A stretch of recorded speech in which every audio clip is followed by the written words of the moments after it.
Boa noite, queridos amigos, que alegria ter você conosco aí do outro lado. Esta é a sua classe Bíblia Mais, que vai ao ar todos os domingos a partir das 18 horas, aqui da Igreja Adventista do Sétimo Dia, do bairro Jardim Bom Clima, para todo o Oeste Paulista, para toda a nossa região, para pessoas de perto e de longe que nos assistem. É uma alegria ter você conosco. Eu queria lembrá-lo que você pode entrar em contato conosco.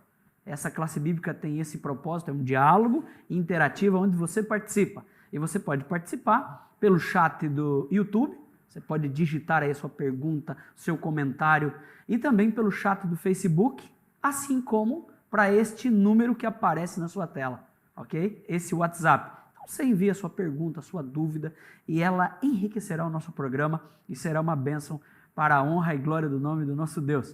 Nós temos o privilégio de estar recebendo aqui no estúdio do Bíblia Mais, olha que chique, professor, o professor Francisco, que é o diretor do Colégio Adventista de Votuporanga. Professor, que alegria ter o senhor aqui, o senhor pode cumprimentar os nossos queridos amigos. Pastor, o prazer é todo meu estar aqui com vocês, obrigado pelo convite, muito bom estar aqui com você, com o João. Uma alegria e poder falar também para o seu público do Bíblia Mais. É um prazer, espero que realmente seja um bate-papo muito agradável. Tenho certeza que vai ser. Amém. E o tema de hoje envolve o senhor, tem que ver com a educação, viu, irmão Francisco? Que legal. E à minha esquerda, direita de vocês, o nosso querido irmão João Polizelli. João, estamos na lição 25, hein, meu irmão? 25. Rapaz. Essa e mais duas e a gente termina a série. Aí depois nós vamos criar outras séries, né, que já está em projeto aí para a gente poder vamos elaborar e apresentar. O nosso cordial boa noite a todos. Deus abençoe vocês. Hoje um tema também importantíssimo, educação cristã. Você vai aprender muito aqui com a gente hoje. Legal. Como disse, o irmão Francisco atende a área educacional da igreja aqui em Votuporanga. Nós temos o privilégio de ter um colégio adventista em Votuporanga. Minhas filhas estudam lá e amam, são apaixonadas pelo colégio, né? E eu acho interessante, queria dar alguns números para os amigos que nos assistem em casa. Para você ter uma noção, a educação adventista está presente em 165 países.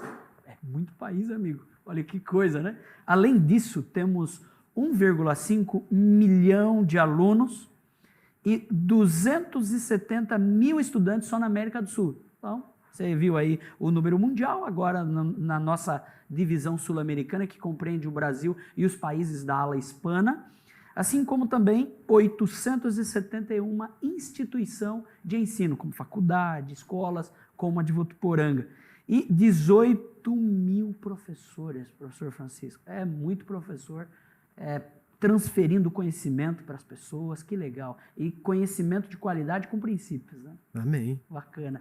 Irmão Francisco, falando de educação, a gente sabe que a educação, ela precisa permear 3 áreas da vida do ser humano, e elas contribuem para o desenvolvimento do ser humano nessas 3 áreas, né? E eu gostaria de ouvir do senhor quais são essas áreas, irmão. É isso mesmo, pastor. Deus ele é perfeito, né? Amém. Quando a gente fala em educação cristã, a gente vê como tudo começou lá no Jardim do Éden. Né? Como que Deus fez, como que ele começou a sua educação com quem? Com Adão e Eva, né? Verdade. Lá a gente pode ver que realmente Deus trabalhou com todos eles a parte espiritual, né? A parte mental e trabalhou também com eles a parte física. A educação cristã ela abrange essas 3 áreas. Né? Essas 3 áreas são muito importantes, porque na escola, o nosso professor, né, ele sabe trabalhar de forma acadêmica, né, metodológica, cada um desses princípios em sala de aula. Né? Nós vamos aprofundar daqui a pouco, falando um pouquinho mais sobre a educação em si, os resultados da educação, o que ela faz na vida do ser humano. Né? A gente só sabe dessas coisas depois que o nosso filho está na escola. Você pode falar das suas filhas. Verdade, né? verdade. Tem até um testemunho que eu gostaria de compartilhar com os nossos ouvintes que estão nos assistindo agora. Antes de eu trabalhar na administração do colégio, eu dei aula por 11 anos. Eu sou professor de ciências. E eu lembro que no colégio de São Caetano do Sul, né, no ABC Paulista, eu tinha uma aluninha de 6º ano que ela amava as aulas, né, principalmente as minhas aulas. Ela falava que ela gostava. Ela falava até que não gostava tanto de ciências, mas ela gostava do professor de ciências. Olha aí. Olha só, isso 2009, 2010, por aí. Então, de lá para cá, ela me achou no Facebook. Ela me achou no Facebook e mandou uma mensagem: professor, onde você está? Ela falou assim: eu estou morando agora em Bauru. Né? olha, a minha vida está muito boa e eu queria dizer para você que tudo que eu sou hoje, né, eu aprendi lá na escola com o senhor. Que legal. Procuro praticar tudo que eu aprendi com você na escola. Então vejo que coisa fantástica, né? Ou seja, anos depois, 10 anos depois, eu descobri que a minha aula naquela aluninha fez tanta diferença na vida dela, né? Olha que coisa. Então, realmente, por isso que eu falo, a escola cristã, a escola adventista, ela marca as pessoas. O que nós ensinamos na escola é para a vida. Que legal. Não é só não é só o conhecimento. Essa né? transferência ela é completa nesse. Exatamente. Interessante, professor. Quem não se lembra do seu professor, né? Exatamente. Eu me lembro de uma professora, João, e irmão Francisco, que é a professora Maria Luísa. Um nome comum para professora. Né? Mas essa professora, ela ia lá no sítio onde eu morava, escola de sítio, né? E ela era tão carinhosa nas palavras, na forma de tratar, porém, correta nos princípios, nas responsabilidades como aluno, mas ela imprimiu um legado tão importante na minha vida, no processo educacional, que aquela mulher transferiu muito valor para o meu coração. Então, essa é um dos recursos que a educação tem, né? E essa visão muito bacana dessas três ênfases, espiritual, mental e físico, não são todos os educadores que partilham desse equilíbrio, né, irmão Francisco? Sim. Infelizmente. Mas nós entendemos que quando nós relacionamos essas três áreas no processo educacional, nós desenvolvemos o ser humano, né, João? E o desenvolvimento do ser humano é o que Deus mais espera. O meu professor de primeiro ano de grupo de escola chamava Nelson. Isso há 57 anos atrás. Uau! Eu tenho 64, 6 anos e meio naquela época, eu já estava estudando, né? Ele chamava o professor Nelson. E ele vinha dar aula de bicicleta. Era o veículo.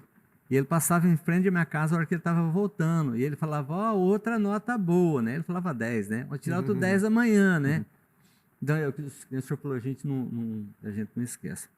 Então, pastor, a importância da educação, porque tem muitas questões de educação, né? Antes de eu conhecer, por exemplo, começar a estudar a Bíblia, eu não sei porquê, mas eu tinha na minha cabeça fazer alguma coisa que tivesse relacionado com química, estudar alguma coisa com química, assim. Eu acabei ficando na estrada. Por quê? Porque a circunstância da vida me levou a uma situação em que eu tenho hoje só o ensino fundamental. Mas eu tenho muita cultura no quesito de informações da Bíblia. Entendeu? Então, isso tem me ajudado bastante. Então, acho que a questão da educação cristã, não é que as outras não tenham a sua importância, mas eu acho que a educação cristã tem que ter a primazia. E a gente vai aprender que ela começa no lar, né? Tem que ter uma boa escola, tem que ter bons professores. E a questão da mente, a educação cristã ensina você a ter equilíbrio na mente, né? Você se centralizar onde de fato vai levar você a um bom lugar. Não é apenas você correr atrás das coisas passageiras da vida, mas, como diz o próprio lema do colégio, né? Muito além do ensino. Muito além do ensino, né? Educa para a eternidade, né? Exato, bacana, né? E esse legado que o professor tem a oportunidade de transferir para o aluno, traz ao aluno aquilo que falta. E quando nós olhamos para a educação cristã, eu creio que o nosso exemplo é Jesus, né? Sim. Jesus, ele faz muito bem essa relação entre professor e aluno. E Jesus, ele trabalha no campo onde ele se envolve com o aluno, ele está no meio do aluno, e a gente pode ver esses princípios quando a gente olha a palavra de Deus, né? Por exemplo, Mateus, capítulo 6, 26. O primeiro item tem que ver com a capacidade da observação, né? Então, Jesus, ele trabalha nesse sentido, professor Francisco. E Jesus apresenta para nós um caderno ou um livro que está diante dos nossos olhos, que é a natureza, né? Interessante. E é tão interessante, eu quando era molecão, a gente gostava muito de caçar canarim. Naquela época podia, né? E aqui, inclusive, na nossa região não tinha, porque os que apareciam a gente pegava tudo, né? Eram muitas pessoas. Então hoje você vê, hoje o que as pessoas fazem? Joga aquele punhadinho de quirela e de milho, aí vem o canarinho, vem a pombinha. E Jesus chama a nossa atenção. Porque quando ele fala assim que os pássaros, né, eles não semeiam e também não colhem, mas não falta para eles alimentação. E Jesus chama a nossa atenção, falou, está vendo eles? Não falta comida para eles. Então vocês não têm que ter preocupação, não é que não tem, não é que você tem que ficar esperando a comida em casa, que não vai não, você tem que ir atrás, é claro. Mas isso não deve ser preocupação maior, né? Nossa maior preocupação deve ser a gente entender que Deus é presente, que Ele está presente e que a manutenção da vida Ele vai dar para cada um de nós, né? Interessante nisso como nós estávamos falando sobre a natureza, observar, né? Jesus, ele não só não nos deu a natureza, como a gente faz uso da natureza, né? A gente vive, tudo que nós temos hoje no mundo é provido pela natureza, o nosso alimento vem da natureza. Tudo vem da natureza. Então, quando Jesus nos chama a observarmos a natureza, né? Nossa, ele está nos chamando realmente a ver, identificar ele como o quê? Como o nosso Criador. Exato. Deus é o nosso Criador. Ele falou, filho, ela falou, as aves, né? Eles não trabalham, eles não têm preocupações com a alimentação o dia de amanhã, né? Mas ele fala, eu estou providenciando tudo. Você tem alguém, você tem a mim. Isso é tão importante para a gente, né? É bom saber que nós temos um Deus, né, que se preocupa com a gente, independente do que eu faça nesse mundo, mas está ali as providências divinas para a minha vida. Às vezes a pessoa gasta e se deixa gastar em coisas que não levam a lugar nenhum, né? Exatamente. E Jesus, ele parece que ele deu uma provocada, o pastor gosta muito de provocar nesse bom sentido, né? Falou, ó, deem uma olhada nos lírios, né? Dê uma olhada nos lírios, nasce lá no lodo. Salomão, em toda a sua riqueza, não conseguiu se vestir igual um deles. E o lírio, ele tem vida curta, né? Ele falou, olha para o lírio. São lições da natureza. Interessante, amigo de casa, você que nos assiste, ó, você pode abrir a sua Bíblia em Mateus capítulo 6, verso 26, que você vai ler o texto, vai aparecer aí na sua tela, você pode acompanhar conosco. Ó. Diz assim, ó, observai as aves do céu, não semeiam, não colhem e nem ajuntam em celeiros. Contudo, vosso Pai Celeste a sustenta. Porventura não valeis vós muito mais do que as aves do céu? Bonito, coisa, né? Esse Deus maravilhoso espera que pela observação nós possamos tirar lições. Aqui, amigo de casa, eu queria lembrar que não tem nada a ver com panteísmo, né? As pessoas geralmente se perdem quando olham para a natureza e entendem a natureza como Deus. Não é esse o princípio. O princípio de Deus aqui é para nós entendermos a criação, a criatura, como um elemento que Deus criou e aprender com eles, né? Pastor, os animais não pecaram. Eles sofrem, o profeta Isaías cita um verso lá que ele fala que a terra geme por causa dos seus moradores. Então, a consequência do pecado. Mas Jesus não morreu por causa dos animais. Exato. Ele morreu por causa do ser humano. Os animais, Isaías 66, Isaías 65, diz que Deus ele vai repovoar a terra. Ele vai criar os animais, onde a gente vai poder se relacionar com eles. Mas o ser humano não. O ser humano só vai participar da nova criação aqueles que aceitarem Jesus. Então, esse é um ponto importantíssimo que a gente não pode deixar passar batido. Eu preciso entender que eu sou pecador, que eu preciso de um Salvador. Mas Jesus está dizendo, ó, vocês olhem a natureza. Se o Pai cuida da natureza, não vai cuidar de vocês? Verdade. E interessante, pastor, que, como eu falei no início, Deus ele é perfeito, né? Ele preparou todo o caminho para a gente, né? A escola adventista ela não existe por um acaso, né? É plano de Deus. Amém. Plano de Deus. Nós podemos ver desde estudando a Bíblia, a gente vê todo o planejamento que Deus tem para o seu povo. Ele sempre tem providências para o seu povo, né? E hoje, né, como que seria o povo de Deus hoje sem uma escola cristã? Né? Onde colocar o meu filho? Né? Que escola que eu vou colocar o meu filho? Né? Numa escola que ensina de tudo? Ou numa escola que ensina realmente conceitos que eu preciso, português e matemática, ciências? Né? Mas não me deixa perder essa visão de que existe um Deus. Né? Não me deixa ficar longe de Deus, que não precisa me afastar de Deus. Então, o Colégio Adventista hoje ele existe porque é propósito de Deus. Eu sempre comento, quando os pais vão lá na escola, eu apresento a escola para os nossos pais, eu sempre comento com eles, né? Não é à toa que nós somos hoje a maior rede de educação do mundo. Somos considerados hoje a maior rede de educação do mundo. Então, isso não é plano de homens. Plano de Deus. Uma escola cristã. Uma escola para você colocar o seu filho e sentir que ele está livre das influências externas. Né?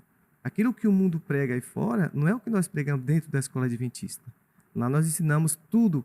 Eu sempre falo, uma grade acadêmica, em qualquer escola que você for, você vai encontrar. Tá? Tem um método de ensino da escola, português, matemática. Na escola adventista também temos esse mesmo método. Mas nós vamos além do ensino. Legal, hein? Que bacana. Professor irmão João, quando nós entendemos então essa primeira técnica, vamos usar essa expressão aqui para ficar mais... A segunda aqui é a convivência. A que ponto a convivência contribui? E com isso, eu quero provocar o amigo de casa a abrir a Bíblia comigo, em Mateus, capítulo 4, você vai ler do verso 18 em diante. Olha que legal esse texto. Vou esperar você abrir a sua Bíblia aí. Ó, caminhando Jesus junto ao mar da Galileia, viu 2 irmãos Simão, chamado Pedro e André, que lançavam as redes no mar. E olha a sequência do texto, né? Acompanha aí para você ver. Porque eram pescadores. E disse-lhe, vinde a mim e eu vos farei pescadores de homem. E eles não hesitaram, deixaram imediatamente as redes e o seguiram. Verso 21 diz para nós que passando diante dele viu outros irmãos, filhos de Zebedeu, João e etc. Então ele faz o chamado para eles também. E no verso 22 a gente vê eles aceitando. E no mesmo instante deixam e seguem a Jesus. Quando do verso 23 ao 25 em diante, isso eu acho interessante, irmão Francisco e irmão João, que tem que ver com esse termo da convivência. Ou seja, a convivência está ligada ao relacionamento. Então, no processo, esse é um ponto importante de Jesus como padrão de educador, né? Para nós, querido irmão. Ele se mistura com as pessoas, ele chama, ele está no meio das pessoas, ele come o que os seus seguidores, os seus discípulos ali comem, o peixe ali com eles, né? E interessante essa sequência que o João que gosta de peixe. Quando fala em peixe aqui, o João já dá um sorriso. Aqui. Existe um conceito negativo, pejorativo, em relação, por exemplo, aos pescadores. Quando você vai ver, por exemplo, o pessoal aqui que cuida lá na beira do rio, é chamado de pirangueiro. Há um conceito negativo, assim, de pessoas grossas, de pessoas assim... que não tem um bom trato, né? Sem pessoas cultura, brutas, etc. sem cultura. Não se esqueça que Jesus chamou quase todos os seus discípulos, eles eram pescadores. Não todos, mas quase todos pescadores. E na questão do relacionamento, um camarada chamou Mateus. Mateus era cobrador de impostos. Jesus chamou Mateus. Mateus era cobrador de impostos. O povo não gostava, detestava Mateus. Por quê? Porque Mateus ele cobrava imposto dos seus patrícios para mandar para Roma. Exato. Então, o povo odiava. Ainda tinha outro detalhe. Ele tinha que mandar para Roma um valor X. O que passasse era dele. Então, ele roubava. Isso era comum. O próprio Zaqueu depois, né? Ó, senhor, naquilo que eu defraudei alguém, pode me procurar que eu vou devolver 4 vezes. Mas a questão do relacionamento. O que é que Mateus fez em gratidão? Fez uma festa. E quem é que ele chamou entre as pessoas? Chamou Jesus. E Jesus foi lá. Então, assim, a simplicidade, a humildade de Jesus e o fato dele se misturar com as pessoas. Né? Ele era um ser presente onde tivesse o pecador. Mas tem umas críticas, né? Lá em Lucas 19:10, os fariseus criticando porque ele estava comendo lá com Zaqueu. E também aí Jesus fala assim, os sãos não precisam de remédio. Eles não precisam. É os doentes que precisam de remédio. E o Filho do Homem veio buscar e salvar o perdido. Lucas 19:10. Veio buscar e salvar o perdido. Quer dizer, se misturar. Então, nós recebemos essa educação, pastor, a questão da educação cristã. A educação cristã também projeta o verdadeiro cristão a se misturar com as pessoas. Exato. Não é para fazer as coisas erradas que os outros fazem, mas ele tem que se misturar. Porque o sal é o sal da terra, vocês são o sal da terra, né? Se mistura, né? Enfim, E não existe uma educação à distância, muito embora existe o EAD, mas enfim, é a nova técnica depois desse período de pandemia. Mas veja bem, o relacionamento ele é essencial. Mesmo você vê que os indivíduos que têm mais repercussão são aqueles que desenvolvem carisma, que se dispõem a estar no meio, em buscar as pessoas, né? O relacionamento é essencial. Então vamos lá, primeira observação. Está ligado à natureza. Sim. Segundo, a convivência. O senhor ia falando, irmão Francisco. Isso. Perdão. Eu queria falar, dando ainda um pouco de ênfase nesse relacionamento, né, nessa convivência. Jesus, ele sempre usava o amor como regra maior nessa convivência. Por isso que Jesus andava com todos. Né? Se a gente for ver, não é que Jesus só queria andar com os pobres ou então só com os pecadores. Né? É que Jesus andava com todos. Jesus, ele veio para todos. Né? Só que essa compreensão, Jesus tinha como objetivo que é alcançar o pecador. Né? Ele vinha trazer o que? Salvação para quem precisava de salvação.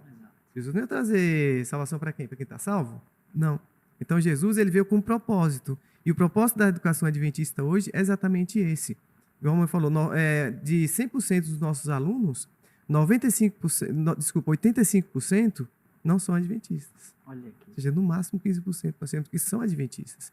E nós conseguimos trabalhar com todos usando a regra do amor. Legal, né? hein? O amor. E aí a gente consegue fazer com que esse relacionamento, a gente trata todos muito bem, educa todos muito bem. E os nossos alunos eles são tão gratos por isso, tão gratos, que geralmente um aluno da escola adventista ele tem dificuldade de ir para outra escola. Comum. Muitos anos que eu fiquei em sala de aula, foi comum. Às vezes tinha, na escola que eu trabalhava, tinha ensino médio. E alguns alunos chegavam no 9º ano e falavam, professor, eu já estou aqui desde pequenininho, entrei lá no prezinho e já estou no 9º ano, eu acho que eu vou fazer ensino médio em outra escola. Vou conhecer outra escola. 1 ano ele estava de volta. E às vezes não durava nem 1 ano. Ele estava de volta. E eu, curioso, ia perguntar, né? Falava, então, o que aconteceu? Professor, não dá. O tratamento de vocês, como vocês educam a gente, nenhum lugar faz isso. Dita um padrão, um ritmo, Exatamente, né? Legal. É fantástico. Então, ó, observação, convivência e agora o terceiro ponto. Tem que ver com o quê? Com a prática. Rapaz, como é importante esse detalhe, né? E o amigo de casa, por gentileza, amiga, pode pegar a sua Bíblia aí, ó, e abrir em Mateus capítulo 10, verso 5 e verso 6. Eu vou ler esse texto aqui e o João vai nos ajudar na compreensão dele. 10, 5 e 6 diz assim, ó, a estes 12 Jesus enviou, dando-lhe as seguintes instruções: não tomeis rumos aos gentios e nem entreis em cidades samaritanas, mas, de preferência, procurai ovelhas perdidas da casa de Israel.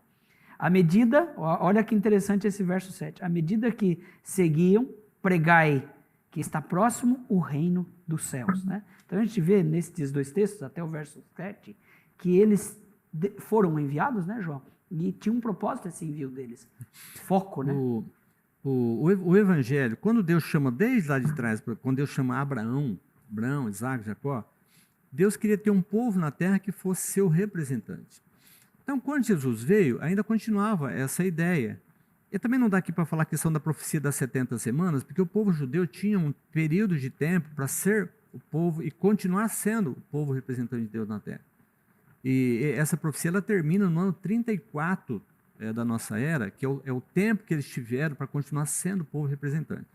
Então, aí Jesus chama os 12 discípulos, divide eles, depois também o texto aí de Lucas, capítulo 10, verso 1, tem ali a comissão dos 70. São 70, também dividiram eles em 2, imagino eu que 35 duplas missionárias. Eu marquei aqui, pastor, em Eclesiastes, capítulo 4, verso 9 e o verso 10, né? Por que 2, né? Por que 2? Porque não sozinho, né? Porque lá Salomão, em Eclesiastes 4, 9 e 10, ele fala, é melhor ser 2 do que 1. Você estando em 2, se um caiu, o outro ajuda. Onde você tiver dificuldade, o outro te ampara. É uma questão das duplas missionárias. E eles teriam essa missão. A missão dos discípulos era evangelizar. É uma questão curiosa que o senhor leu aí, né? Por que primeiro, né, as ovelhas perdidas da casa de Israel? É porque o evangelho, basicamente, foi para os judeus, mas eles deveriam, como exemplo, acho que é Mateus 5, 20, se não me falha a memória, ali fala, vocês são a luz do mundo, porque vocês são o sal da terra. Então, o povo de Israel deveria ser uma luz a tal ponto que as outras pessoas olhassem para eles e conhecessem o Deus.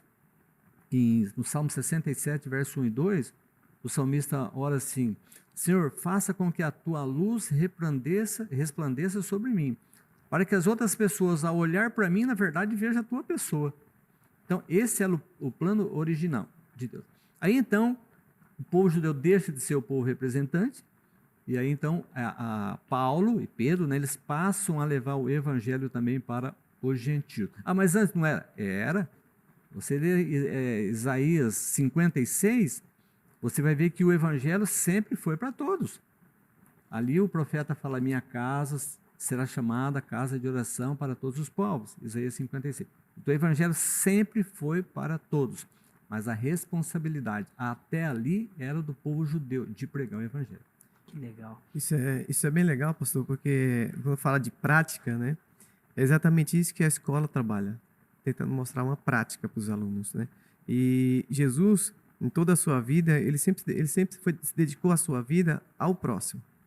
Tudo que Jesus fez aqui nesse mundo foi se doar para as pessoas, né? A escola adventista, por exemplo, nós temos muitos projetos, né, que ajudam as pessoas, né? Campanhas solidárias, até agora há pouco, essa semana, inclusive. Ontem o prefeito foi lá na nossa escola.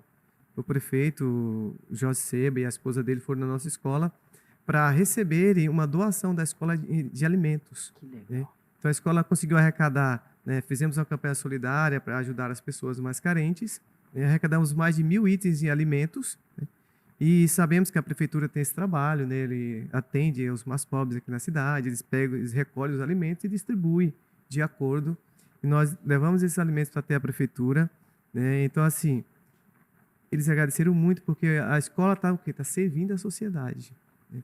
Então, os nossos alunos, eles estão aprendendo isso na prática. Né? Eles estão aprendendo na prática o que é servir ao próximo. Né? Então, essa é uma das funções da escola. E nós, por exemplo, professores, administradores, nós estamos à frente. Nós somos quem encabeçamos isso. Por quê? Porque nós servimos a um mestre maior que nos deu essa lição. Amém. E o professor, ele faz o quê? Ele orienta, né, os alunos. Que então, os legal. alunos, eles vão seguindo o que o mestre manda, né? Então, por isso que a educação adventista hoje ela é muito importante, né? Porque hoje nós construímos um cidadão de verdade. Não um cidadão que chega um aluno que chega na nossa escola, aprende português e matemática, cai e vai embora. Vai se virar, não é isso. Né? Além disso, nós ensinamos eles a ter um comportamento de como servir ao próximo. Né? Que princípios ele levará para Exatamente. Vida, né? E isso é formar para a eternidade. Imagina o bem que vai fazer para uma empresa, um aluno, um funcionário desse. Né? Professor, felizmente o tempo aqui voa. O senhor percebeu que a gente já está terminando, né? Viu, amigo de casa? Mas olha que interessante. Eu quero ler 2 textos bíblicos que eu creio que sumariza bem toda essa parte envolvendo o exemplo de Jesus, as técnicas aqui nesse estudo bíblico sobre educação. E olha que legal. Colossenses 2, verso 8. De repente você pode abrir sua Bíblia aí comigo. Minha já está aberta aqui, ó. Diz assim, ó. Cuidado que ninguém vos engane ao enredar com a sua filosofia e vãs sutilezas, conforme tradições dos homens, conforme rudimentos do mundo, e não segundo Jesus. Interessante essa ênfase, né? Capítulo 2, verso 8 de Colossenses. Agora, olha, 1 Timóteo, capítulo 6, 20 e 21. Eu sou apaixonado, professor, por esse conselho aqui, ó. Olha que legal. Paulo dizendo a Timóteo, né? E tu, ó Timóteo, guarda o que foi confiado, evitando os falatórios inúteis e profanos, as contradições do saber, como falsamente lhes chamam, pois algum professando os desviam da fé. E aí ele termina dizendo o seguinte, o conselho, graça seja convosco. Ou seja, biblicamente, no contexto do Novo Testamento, a gente vê Paulo fazendo um alerta e a igreja de Colosso também sendo alertada. E existe, né, professor, uma educação permissiva ao mundo aí fora, uma educação contraditória à visão bíblica de Deus. E eu fico feliz em saber que a igreja adventista do 7º dia levanta essa bandeira educacional, só centenas de anos, né? E isso explica a grandiosidade da educação. Então, louvado seja Deus por isso. Esses princípios são fundamentais na vida do educador, aliás, da instituição, né, como regulamento do educador para o educado. É como o senhor acabou de dizer, esses princípios que constroem o ser humano farão total diferença na vida do ser humano lá na frente. Né? Exatamente. A educação adventista ela está no Brasil, já completando exatamente esse ano, 125 anos. Só no Brasil. Então, você vê que hoje nós somos, inclusive, entre as 10 únicas instituições que existem no Brasil que tem mais de 100 anos. Só tem 10 instituições. E nós somos entre as 10. A escola adventista. Por isso que eu mencionei no início, esse é um projeto de Deus. Não é um projeto de homens. Né? E esse projeto está aqui para as nossas crianças. Para que as nossas crianças cresçam em um ambiente que vai preparar ele para a vida. Né? Ser um bom cidadão, né? Ser um bom filho, ser um bom marido. Né? Tudo isso ele aprende da escola adventista. Por isso que quando eu falo que os pais que realmente têm essa compreensão, eles jamais colocam o filho em outra escola, não sendo a escola adventista, pastor. Bacana, hein? Parabéns. As pessoas normalmente que estudaram eu não tive esse privilégio, mas meus filhos tiveram. Todos estudaram ali, todos estão firmes, educados, têm famílias hoje, eles têm família, fazem um culto com as crianças, aquilo que aprenderam ali, enfim.